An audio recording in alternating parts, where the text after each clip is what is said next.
All right, so today we're going to dive deep into Riesling.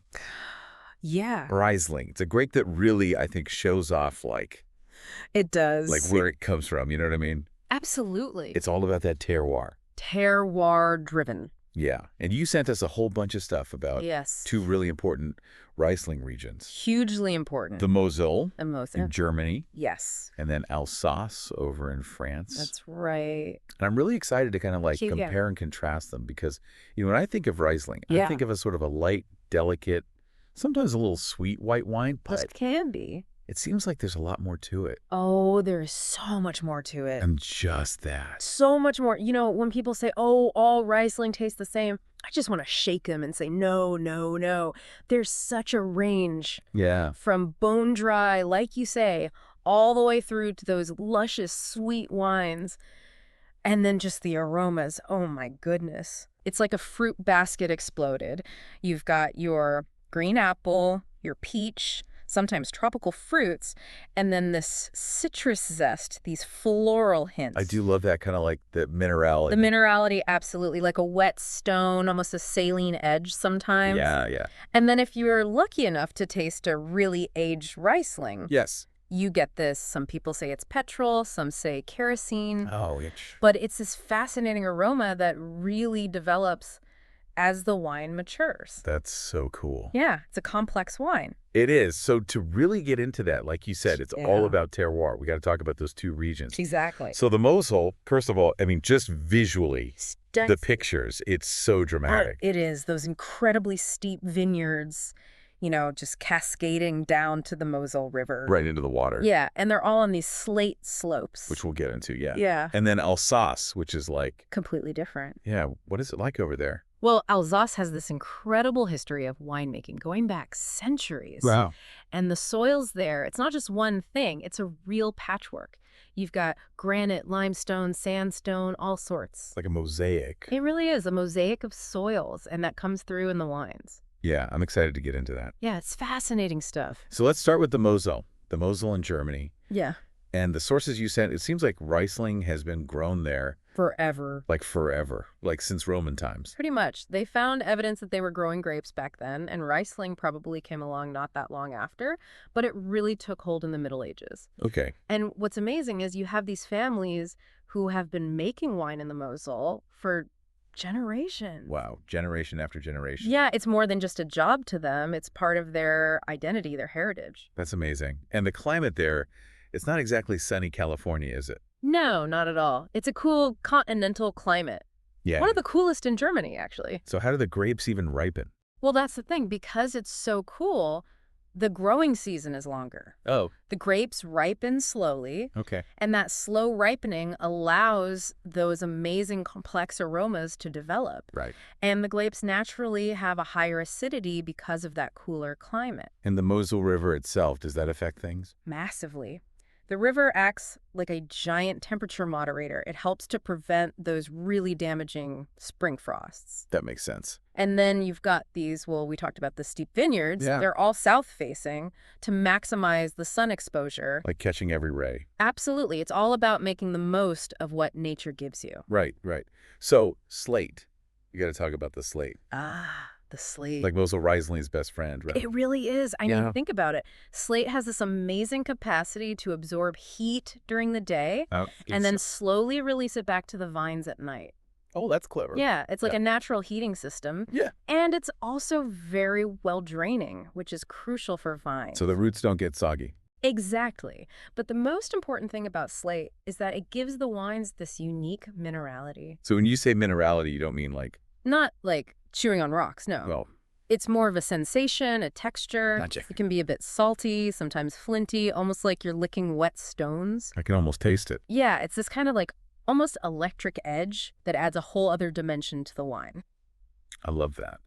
So we've got cool climate, slate soil. How does all that come together in the glass? Like, what does a typical Mosel Riesling taste like? Well, first of all, you're going to notice that vibrant acidity we talked about. Like that titillizing. Yeah, that's sensitizing. It's so refreshing. And then aromatically, you're looking at green apple, definitely. Lime, sometimes a little white peach, and those subtle floral notes. Delicate. Very delicate. And of course, that mineral backbone running through it all. And lighter bodied? Generally, yes. Mosel Rieslings tend to be lighter bodied, which adds to their elegance and drinkability. That makes sense. Now, the vineyards, they're so steep. How do they even work on those? It's a labor of love, that's for sure. Yeah. A lot of it is still done by hand, the pruning, the harvesting. Wow. Because it's so steep, machines just can't get in there. So it's all hand-picked. A lot of it is, yeah. And they pay really close attention to the canopy, how the leaves are positioned. Why is that? Well, it's all about getting the grapes the right amount of sunlight and making sure there's good air circulation. So they don't get diseases and stuff. Exactly. It can be quite damp in the Mosel, so that air circulation is crucial. And those slate terraces, they're not just for show. No. They're essential for preventing soil erosion on those slopes. So they've been doing this for a long time. They must have some pretty traditional winemaking techniques in the Mosel, right? Oh, absolutely. Tradition is huge in the Mosel. You'll find a lot of producers still fermenting in those big old oak barrels called Feuder. Feuder. Yeah, they're huge. And they give the wine a subtle complexity without overpowering the fruit. Right. And many winemakers prefer to use the natural yeasts that are found in the vineyard and the winery. So it's like a wild fermentation. Exactly. But of course, there are modern techniques used as well. Sure. Temperature control is important, and gentle pressing methods to really preserve those delicate fruit aromas. It's all about balance, It really is. tradition, and modernity. Finding that sweet spot. So Mosel Riesling, we sort of talk about it in general, but let's get specific. Okay. What are the different styles we might find? Well, if you have a glass of Mosel Riesling in front of you, typically it's going to be a pale, almost straw-like yellow. Okay. And on the nose, you're going to get that citrus, lemon, grapefruit, maybe some white peach or nectarine. And the green apple. Oh, the green apple, always. Yeah. And maybe some delicate floral notes like honeysuckle. And the minerality underneath it all. Yeah, that kind of slate-like, almost salty edge. And the acidity, as we've said, is going to be very present. That zingy freshness. Exactly. And the body is generally light to medium, not a heavy wine. Now, the sweetness, this is where I always get a little confused with German wines. I know, it can be a bit daunting. Yeah. What's with all the cabinet and Spätlis and all those terms? It's the Prädikatswein system. Prädikatswein. It's basically a way of classifying German wines based on the ripeness of the grapes at harvest. So the riper the grape. The sweeter the wine, generally. Yeah, okay. So you've got your cabinet, which is usually light-bodied and off-dry, like a nice aperitif. Okay. Then Spätlis, which means late harvest. Those grapes are riper, So sweeter. sweeter, yeah. And the wine will have a bit more body. And then you go up the scale to Auslese, Biernoslees, Trockenbiernoslees. They get progressively sweeter and richer. And rarer, too, right? And more expensive, yeah. So even though some Mosel Rieslings are sweet, Yeah. you're not cloying. No, not at all. Yeah. And that's because of the acidity. The acidity is so high that it balances out the sweetness. So it's like a tightrope walk. Exactly. It's that interplay between sugar and acid that makes Mosel Riesling so unique. I love that. So we spent a lot of time in the Mosel. We have. Let's hop over the border to Alsace. Let's do it. France, completely different vibe.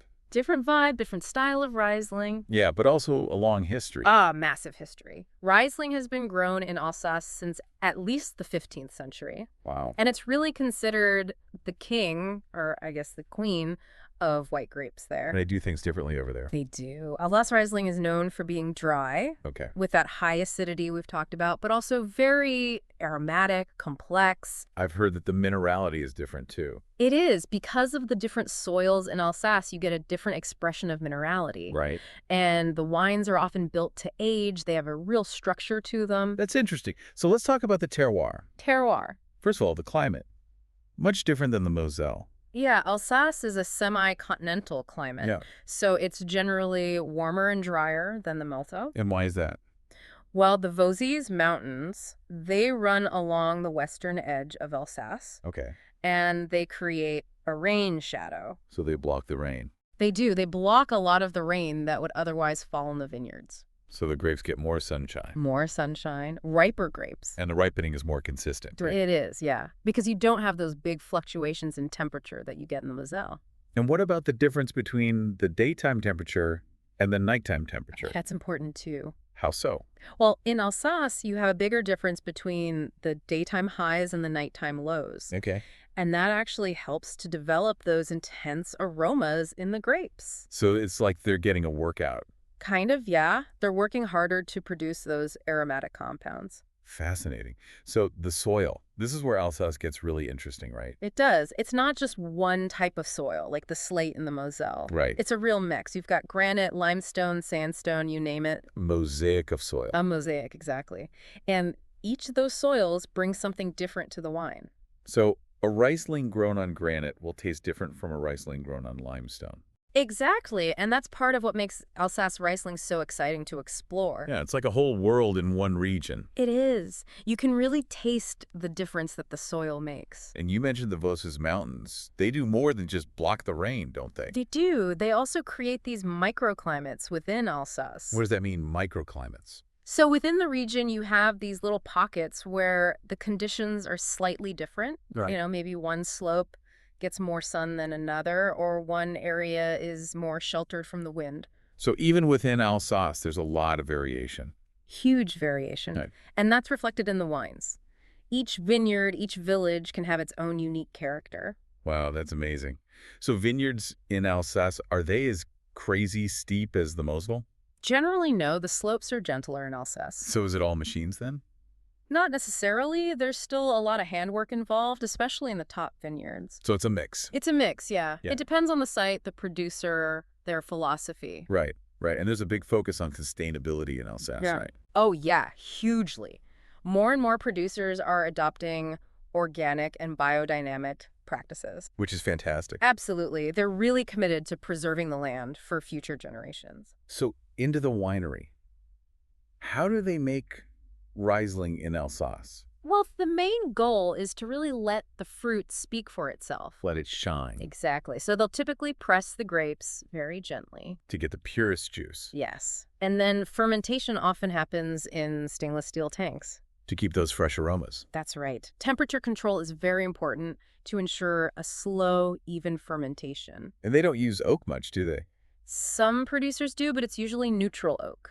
What does that mean, neutral oak? It means the oak barrels have been used many times, so Yeah. they don't impart a lot of oak flavor to the wine. So it's more about the fruit, the terroir. Exactly. It's all about showcasing the pure expression of the Riesling grape. And I understand that Alsace Riesling is usually dry. It is, yeah. Hmm. Unlike Germany, they don't have that formal system of classifying sweetness levels. Hmm. So most Alsace Rieslings are made in a dry style. So what are we looking for in a glass of Alsace Riesling? Well, aromatically, you're going to get a lot more intensity and complexity than you would in a Moselle. Okay. You might get some ripe citrus, but also stone fruits like apricot, sometimes white peach, and often a floral element like white flowers or honeysuckle. And the minerality is different, right? It is. It can be more like a stony minerality or a chalky texture, depending on the soil. And those hydrocarbon notes you mentioned. Sometimes, yeah. In older wines, you might get a hint of that petrol or kerosene aroma. And how about the acidity in the body? Acidity is still going to be high, but it's often a little more integrated, not quite as sharp as in the Moselle. And the body can range from light to quite full, depending on the style. So if we're comparing Mosel and Alsace Riesling head to head, Okay, let's do it. what are the biggest differences in terms of terroir? I mean, it really all comes back to those three key elements: climate, soil, and topography. Okay, break it down for me. So climate-wise, Moselle is cooler, wetter, shorter growing season, right? Right. Alsace is warmer, drier, longer growing season. Okay, so the grapes are ripening differently. Exactly. And then the soils, Moselle is predominantly slate, while Alsace has that crazy mix of granite, limestone, sandstone, all sorts. And that has a huge impact on the flavor. Yeah, it's like night and day. And then topographically, Moselle is all steep slopes, while Alsace is a bit more gentle with rolling hills and valleys. So how do all those terroir differences actually show up in the wines themselves? It all ties together, you see. I'm starting to, yeah. So generally speaking, Moselle Rieslings are going to be lighter bodied with more delicate aromas, and they often have a touch of residual sugar. Because of that cooler climate. Exactly. And that slate minerality is always there. Alsace Rieslings, on the other hand, are typically drier with more intense, often riper fruit flavors and a more varied minerality depending on the soil. And the body can be a bit fuller. Yeah, you can find some Alsace Rieslings that are quite full-bodied. That's really interesting. So if I were to taste a Moselle Riesling blind and then an Alsace Riesling blind, Good luck. yeah, I'd probably need your help. Well, there are some telltale signs. Yeah. The Moselle will often have that green apple, that lime, those delicate floral notes, and the acidity will be very, very prominent. The Alsace might have more stone fruit, like apricot or peach, maybe some spice notes, and the minerality will be different, less of that pure slate character. And the sweetness? Yeah, the Mosel is more likely to have a touch of sweetness, while the Alsace will probably be bone dry. So it's like two sides of the same coin. Two expressions of the same grape, but shaped by very different environments. It's amazing, really. Yeah. And both styles age beautifully, right? They do, yeah. Mosel Riesling, with that high acidity and often some residual sugar, can age for decades. Really? Decades? Yeah, and they develop these amazing honeyed notes, sometimes that kerosene aroma, and the minerality gets even more pronounced. Wow. Alsace Riesling, because of its structure and concentration, also ages really well. So what happens to the aromas as they get older? They change, they evolve.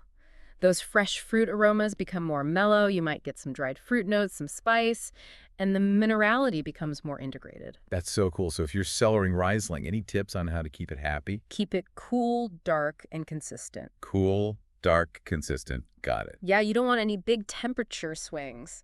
And lay the bottles on their sides so the cork stays moist. That's good advice. Uh, And serving temperature. It depends on the style. Drier, younger Rieslings, you can chill them down quite a bit. But for older wines, especially sweeter ones, you want to serve them a little warmer to let those aromas open up. So Riesling, it's not just a sipping wine, is it? Oh, absolutely not. It's one of the most food-friendly wines out there.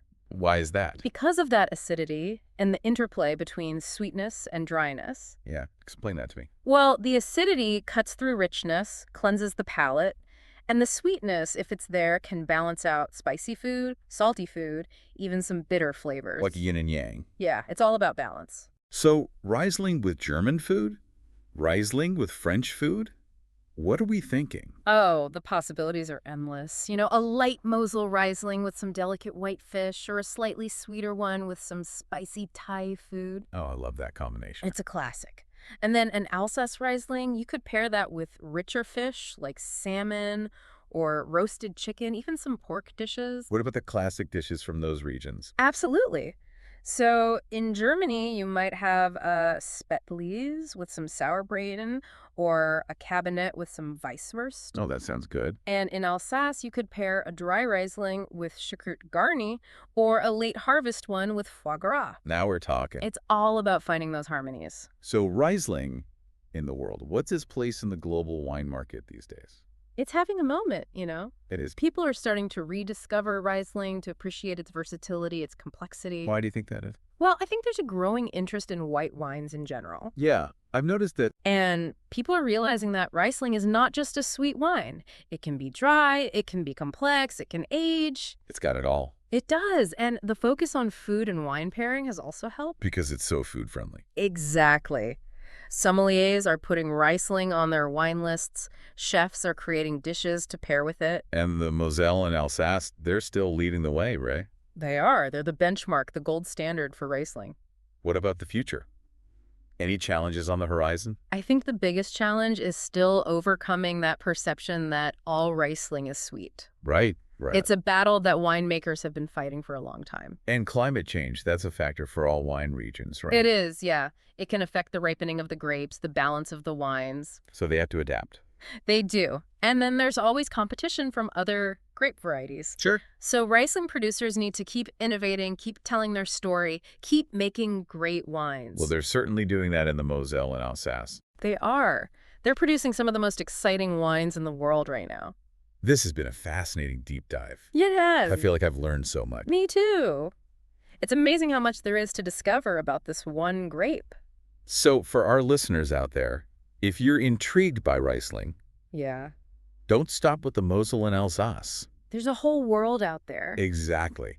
There are so many other regions producing amazing Riesling. Like Australia, Austria, New Zealand, even here in the U.S. It's a grape that can thrive in so many different places. It really is a global citizen. And the beauty of it is that it always reflects its origin. You're always going to taste that sense of place in a Riesling. Well, that's a great note to end on. It is. Go out there and explore the world of Riesling. You won't be disappointed. Cheers to that. Cheers. And thank you so much for sharing your expertise with us. My pleasure. It's been a real treat. I always love talking about Riesling. Until next time, Until next time. happy sipping. Happy sipping.